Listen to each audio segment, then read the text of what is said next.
Bismillahirrahmanirrahim. Assalamualaikum warahmatullahi wabarakatuh.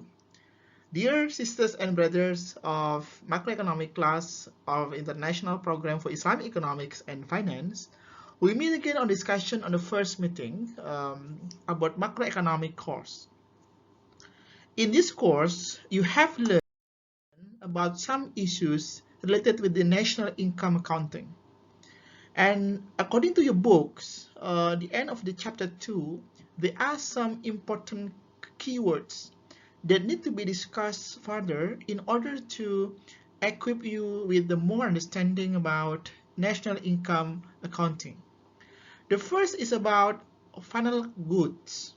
So here refers to the value of good produce, usually in one particular year or in 1 year. And this final good usually is the amount of goods and services that a particular country is produced within a year. And the second one is intermediate goods. So this intermediate goods usually is the values of goods before it is used to produce the subsequent goods. So in the production value chains, you will see that the production processes need some steps or some chains, and this intermediate good usually is used in order to produce the final good. In concept of national income, it is called the value added. Yeah. And the third one, consumptions. So consumption here is spending by household sectors. So if we talk about national income, we talk about consumption, and this consumption refers to the household. Yeah, could be the investors, could be the government. Yeah, could be the international actors. But usually consumption here refers to the household sectors. As consumptions basically is the most dominant sectors or share in contributing the national income in some countries. And the fourth one, market prices. So market prices here refers to the values of the GDP that using the price that exists at that time. So this market price usually using the current prices, included there the rate of inflations. Yeah. And the fifth one, gross domestic product or GDP. So GDP here, the value of final goods at market price. And this GDP usually measures all of the income in a country regardless nationality. So whoever staying inside country, whether it is the foreigners or domestic citizen, as long as they are residing in Indonesia or in a country, so the income will be counted as gross domestic product or GDP. And the next one is the gross national product, GNP.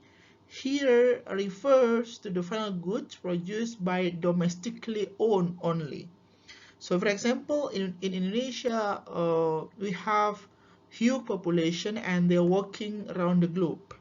So if the people of Indonesia are working in the overseas and their income are included in the GDP, including the domestic citizen that's sitting in Indonesia.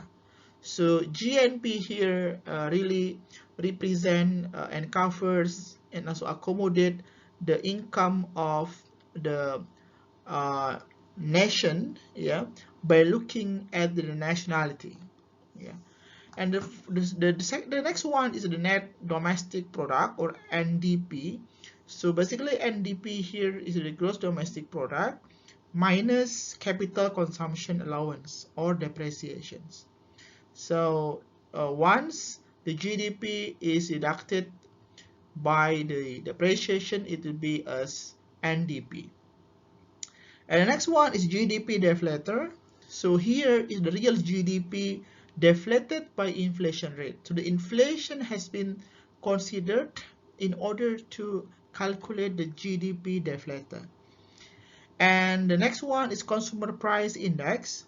So here basically refers to the cost of buying a fixed basket of goods and services, but focusing on the consumer stage.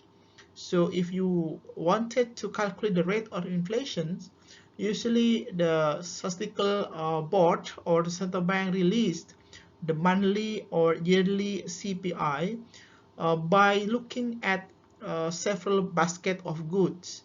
So once the basket of goods are indexed and then computed into single index or composite index, so there will be a CPI.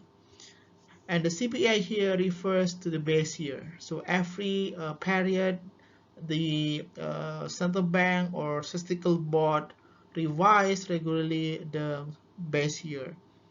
And the next one is production price index or PPI. It measures prices at the early stage of productions. So it refers to the production level. In this case, it connects with the producers. Yeah. And the next one is the transfers. Here transfers, namely the payment to people without they provide a current services in exchange. So if you got transfer from others, it's not necessarily that you have conducted some activities in exchange. Yeah. So, but here transfers focus only on the payment to the people. Yeah. Either by using the online or offline devices. And next one is the disposable personal income, or this DPI. Here is income ready to be spent and saved. So usually disposable income here are the income that has been deducted by taxes and maybe zakat. Yeah. So this is the really income that everybody is ready to be used to consume or to save. And the next one is government purchases. So here is spending for economic benefits. So usually the government here purchases a lot of facilities or building infrastructures, yeah, materials, yeah, in order to stimulate the economy, yeah. So here considered as government purchases. And the next one is government expenditures. So here is transfers plus purchases. So if you look at the budget of the nation, you can see that there is the expenditure for infrastructures and expenditures for the salary or monthly payments. So all of them are included as government expenditures. And investment here, spending to increase the economic ability to produce output in the future. So investment here quite similar with consumptions, but investment here is focused on the long-term processes. So the feedback or the return cannot be felt in the short term, but it takes quite longer. But these activities can stimulate and encourage the output in the future. And the next one is depreciations. It is the monetary value of an asset decrease over time due to use. So if you purchase a machine or handphone or electronic devices, so its function is gradually diminished. So this diminishing use or function of these devices is considered to be depreciation because the value is decreased. The next one is net export. Here's the difference between export minus imports.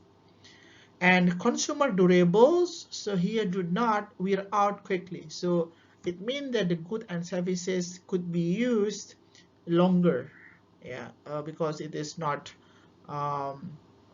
suddenly finished, yeah. And the next one is government budget deficit. So here's the difference between the budget received and the budget expenditures. Yeah. So to what extent the tax and transfers is conducted by the government in particular year. Yeah. So we can then estimate to what extent the budget deficit will take place. And the next one is the twin deficit. It refers to the current account and the budget deficit. So twin here refers to the activity of trade, yeah, export minus import, and also refers to the budget, the national budget, yeah. So here is the twin deficit. Okay, dear sisters and brothers, this is the first meeting of chapter 2 about national income accounting, and you can refer the detail about these terms in your textbook. Okay, that's all from me. Thank you very much. Wassalamualaikum warahmatullahi wabarakatuh.